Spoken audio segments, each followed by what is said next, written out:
सबैजनालाई स्वागत छ। आज चाहिँ हामी एग्री र डिसएग्री क्वेसनमा हेर्न गइरहेका छौँ। यो टेम्प्लेट चाहिँ बेसिकल्ली स्पिकिङ र राइटिङमा आउने गरेको छ। जस्तै कि businesses should focus on making profits rather than social work, do you agree? यस्तो खाले क्वेसन आयो भने यो हामीले चिन्न पर्छ कि एग्री र डिसएग्री खाले क्वेसन रहेछ र यसको सोल्युसन के हो भनेर हेर्न गइरहेका छौँ। हामीले अहिलेसम्म डिबेट ओपिनियन सकिसकेका छौँ। इभेन्ट र एक्सपेरिमेन्ट पनि हेरिसक्यौँ। हाइपोथेटिकल सिचुएसन पनि कम्प्लिट गऱ्यौँ। फ्याक्ट्स पनि कम्प्लिट गऱ्यौँ।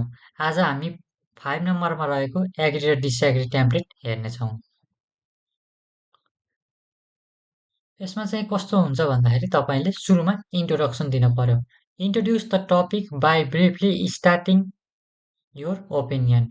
Clearly state whether you agree or disagree with the statement. तपाईँले त्यो दिएको क्वेसनमा तपाईँ एग्री भए एग्री भन्नुहोस्, डिसएग्री भए डिसएग्री भन्नुहोस्। फर्स्ट सपोर्टिङ पोइन्टमा के गर्न सक्नुहुन्छ भन्दा present your first reason supporting your opinion. तपाईँले कुन एग्री भन्नुभयो कि डिसएग्री भन्नुभयो त्यसलाई सपोर्टिङ पोइन्ट दिइहाल्नु। त्यसपछि explain why this reason is important, त्यसलाई ब्रिफली एक्सप्लेन पनि गर्नुहोस्।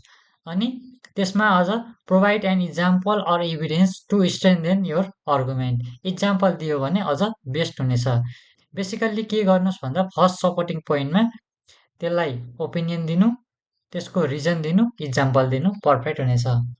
यदि तपाईँलाई अलि 5 मिनटमा सोध्यो भने तपाईँले सेकेन्ड पोइन्ट पनि लेख्न सक्नुहुनेछ।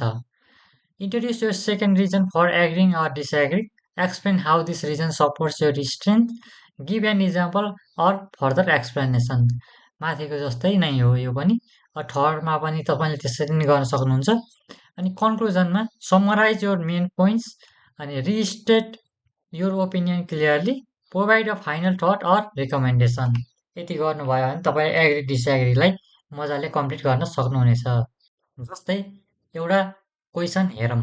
Some people prefer freelancing rather than 10 to 5 job, do you agree with the statement? अब तपाईँहरूले कसरी भन्न सक्नुहुन्छ भन्दा इन्ट्रोडक्सनको रूपमा some people prefer freelancing rather than a traditional 9 to 5 job and I completely agree with this statement. यो केसमा के भनेछ, कम्प्लिटली एग्री भनेर भनेछ। अनि त्यसपछि freelancing provides flexibility, greater income opportunities and a better work life balance. यसमा चाहिँ हामीले रिजन पनि दिउँ र making it an attractive option for many professional, हामीले इक्जाम्पल पनि दियौँ।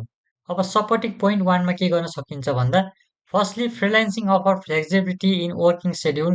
Unlike a fix office job, freelancers can choose when and where they work, allowing them to balance personal and professional commitments. For example, a freelance writer can decide to work in the morning and take the afternoon off, something that is not possible in a regular job. अनि conclusion के गर्न सक्नुहुन्छ भन्दा in conclusion, freelancing is a better option for those who seek flexibility, higher income potential, and a balanced lifestyle. While traditional job provide stability, freelancing offer independence and financial growth, making it of preference choice for many professional. तपाईँले यो templates use गर्न सक्नुहुन्छ। यहाँ मैले भने अनुसार पनि गर्न सक्नुहुनेछ। र तपाईँहरूलाई लङ फर्म कन्टेन्ट चाहिएको छ भने मैले सपोर्टिङ पोइन्ट 2, 3 पनि एडेड गरिदिएको छु। र यसमा पनि क्लियरली मेन्सन गरिदिएको छु कसरी एग्री र डिसएग्रीलाई तपाईँहरूले सल्भ गर्न सक्नुहुन्छ भनेर। यो पज गरेर हेर्न सक्नुहुनेछ। र लङ्गर फर्ममा पनि राखिदिएको छु, यो पनि हेर्नुहोस्। र यो social media is beneficial for student, do you agree? तपाईँले अहिले मैले भने जसरी नै यसलाई कम्प्लिट गर्न सक्नुहुनेछ, अथवा यो हेरेर तपाईँहरूले फेरि आफ्नै भाषामा पनि लेख्न सक्नुहुनेछ। लङ्गर फर्ममा चाहियो भने यो पनि प्रोभाइड गरिदिएको छु, तपाईँहरूले यसलाई पनि पज गरेर हेर्नुहोला। Homework should be abolished in school, do you agree? यो पनि हेर्न सक्नुहुनेछ।